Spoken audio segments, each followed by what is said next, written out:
AP assembly సమావేశాల్లో హుందాగా వ్యవహరించాలని పవన్ జనసేన నేతలకు సూచించారు.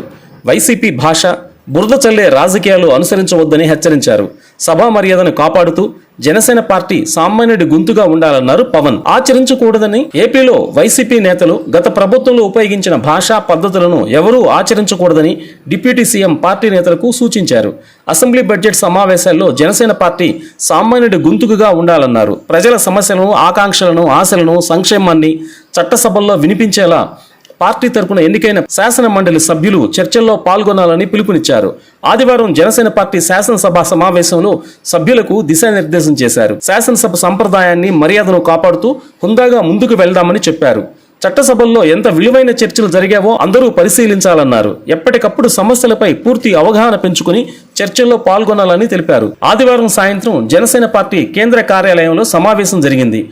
ముందుగా పార్టీ పిఎసి చైర్మన్, పౌర సరఫరాల శాఖ మంత్రి నాదెండ్ల మనోహర్ స్వాగతోపన్యాసం చేశారు. బడ్జెట్ సమావేశాల్లో పార్టీ విధి విధానాలను అనుసరించి చర్చల్లో బలంగా పాల్గొనాలని, పవన్ కళ్యాణ్ దిశానిర్దేశంలో మనందరం ముందుకు వెళ్లాలని సూచించారు.